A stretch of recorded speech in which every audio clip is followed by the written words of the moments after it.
Integrasi. Integrasi adalah penyatuan keterpaduan antara elemen atau unsur yang ada di dalamnya. Sedangkan disintegrasi adalah ketidakpaduan, keterpecahan di antara unsur-unsur yang ada. Contoh kasus disintegrasi: pertama, perang antara Israel dan Palestina; kedua, terjadinya pertengkaran di sosial media; ketiga, perang antar suku di Papua; keempat, konflik antara umat Islam dan Kristen dan lainnya; kelima, permusuhan karena perbedaannya pandangan atau pendapat. Pencegahan disintegrasi: pertama, taraf pendidikan sumber daya manusia harus semakin tinggi dan merata; kedua, kesempatan kerja yang terbuka dan proses rekrutmen tidak nepotisme; ketiga, distribusi sumber daya ekonomi relatif merata; keempat, partisipasi politik meluas. Selanjutnya, dampak disintegrasi bangsa.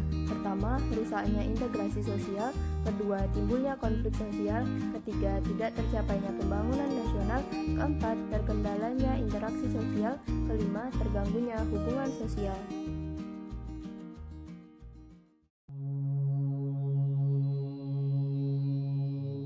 Untuk menjaga persatuan dan kesatuan, maka kita harus mencegah menyebar luasnya hoaks dengan cara memilah dan mencermati berita dengan baik, bukannya malah main share tanpa tahu kebenaran berita itu, teman-teman.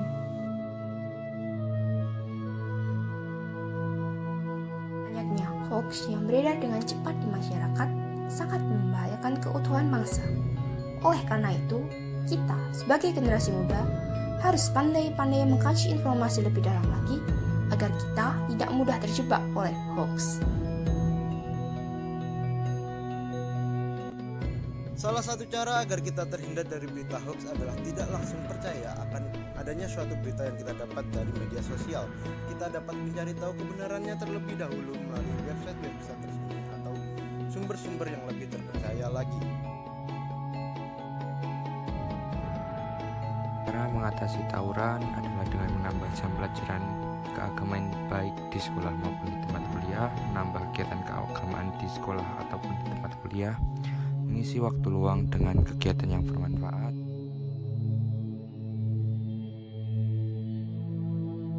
Maraknya westernisasi sebagai dampak dari globalisasi sebenarnya dapat diatasi dengan mengenalkan budaya asli Indonesia kepada muda mudinya, mencintai dan memakai produk luar negeri, kemudian penyaringan terhadap budaya asing yang masuk ke Indonesia.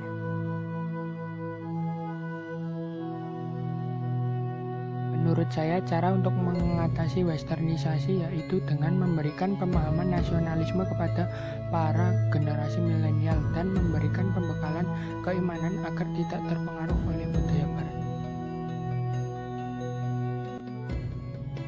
Tawuran dapat diatasi dengan menanamkan prinsip bahwa manusia itu adalah makhluk sosial.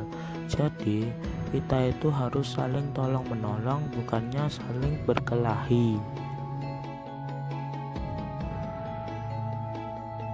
Tawuran dapat diatasi dengan menanamkan nilai-nilai moral dalam diri masing-masing dan berusaha untuk bersikap atau berakhlak mulia terhadap sesama manusia, sehingga bukanlah timbul permusuhan, namun persahabatan. Disintegrasi dapat dicegah dengan cara menumbuhkan mindset bahwa perbedaan itu wajar adanya dan yang perlu dijunjung tinggi adalah sebuah toleransi, bukan persamaan. Solusi untuk kriminalitas di bidang ketimpangan sosial yaitu dengan lebih mengenalkan dan mengajarkan pendidikan karakter kepada anak-anak sejak dini. Tidak hanya itu, orang tua pun juga harus diedukasi tentang pendidikan karakter untuk anaknya sejak dini.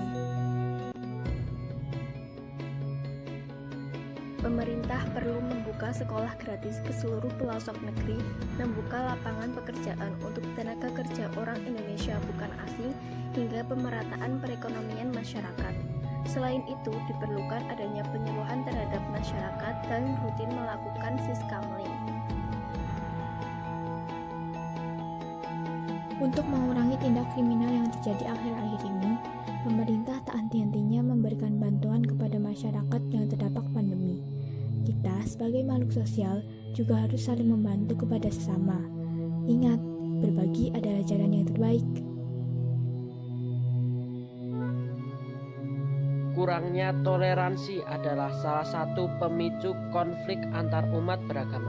Marilah kita tanamkan toleransi pada diri kita dan hargai setiap perbedaan yang ada.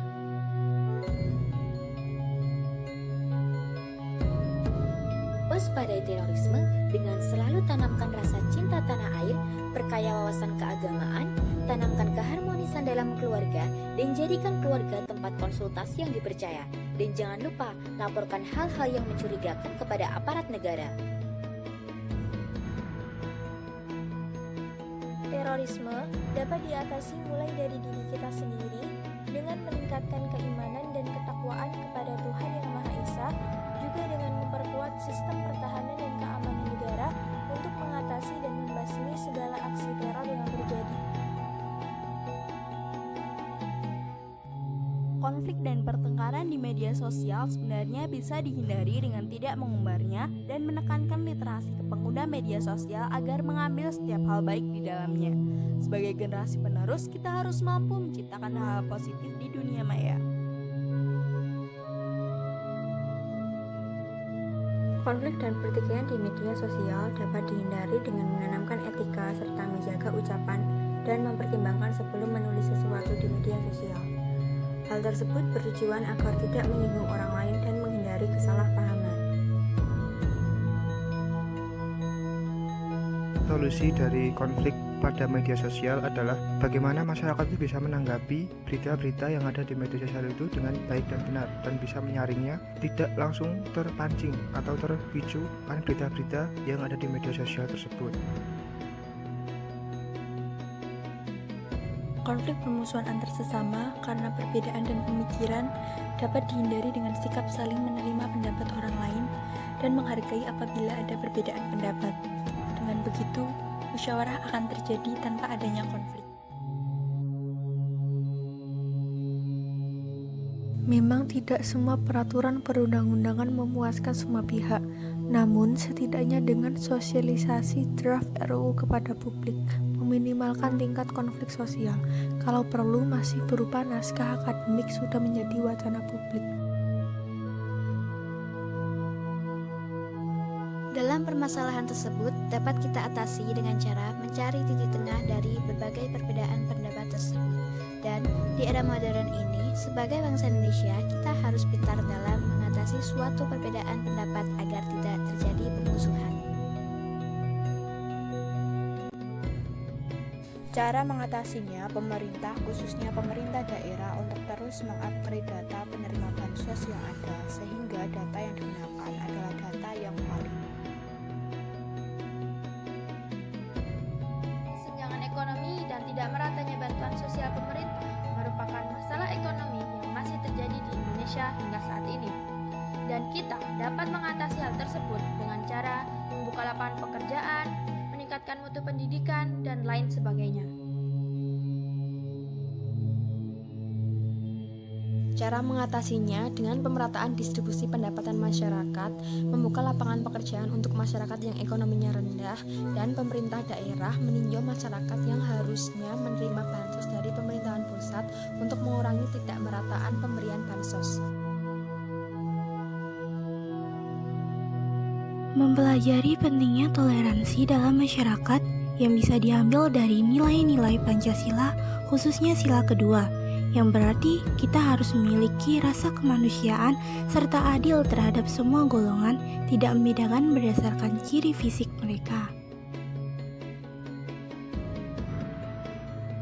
Cara mengatasi kasus rasisme tersebut, yang pertama dengan menghilangkan sikap negatif serta perseteruan, yang kedua tidak berlakunya isu yang menjadi sengketa, dan yang ketiga berhentinya perilaku koersif dan kekerasan. Berusaha menghayati dan mengamalkan isi dari Sumpah Pemuda beserta Bhinneka Tunggal Ika merupakan salah satu bentuk budaya yang harus tertanam dalam setiap diri anak bangsa untuk mencegah terjadinya tindak rasisme di Indonesia. Solusi untuk meningkatkan sikap toleransi yang pertama adalah menumbuhkan sikap toleransi pada diri kita sendiri, kemudian menumbuhkan rasa nasionalisme, bijak dalam bermedia, dan yang terpenting menjalin silaturahmi antar umat beragama. Cara mengatasinya dengan menumbuhkan dan menunjukkan sikap toleransi dan saling menghargai, seperti tidak meremehkan kepercayaan orang lain, menghormati dan menghargai antar sesama manusia, saling tolong-menolong dan memiliki rasa peduli yang tinggi.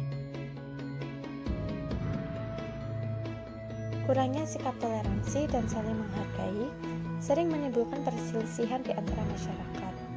Untuk itu, diharapkan masyarakat dapat berpikiran terbuka dan mau menghargai perbedaan yang ada, sehingga tercipta kehidupan masyarakat yang selaras. Diperlukan pemahaman dan pandangan yang benar terhadap pluralisme, sehingga masyarakat Indonesia akan mampu bersikap baik dan berpikir positif dengan kenyataan keanekaragaman yang ada. Pemahaman secara benar terhadap pluralisme akan mewujudkan sikap kondusif dalam keanekaragaman. Untuk mengatasi kesalahpahaman yang terjadi di masyarakat tentang arti pluralisme sendiri adalah dengan cara mengedukasi masyarakat sejak dini bahwa pluralisme merupakan pembiasaan untuk menerima perbedaan tanpa adanya konflik. Dengan adanya keberagaman baik dari suku, agama, ras, dan adat istiadat, kita harus menjunjung tinggi sikap toleransi antar sesama, juga menganggap suatu perbedaan adalah hal yang wajar sehingga kita dapat hidup aman, tentram, dan damai. Konflik antar kelompok bisa diatasi dari diri orang-orang di dalam kelompok itu sendiri. Misalnya dengan menanamkan mindset toleransi, menguatkan pendidikan Pancasila, kerjasama antar kelompok, dan sebagainya. Konflik antar organisasi tersebut bisa dihindari dengan membiasakan diri untuk menanamkan kekeluargaan dan tidak membeda-bedakan satu sama lain berdasarkan organisasi dan komunitasnya. Konflik organisasi dapat dicegah melalui diri kita sendiri. Salah satunya, jangan mudah terprovokasi oleh orang lain tanpa dasar yang jelas, dan juga kepentingan bersama daripada kepentingan pribadi. Konflik organisasi ke level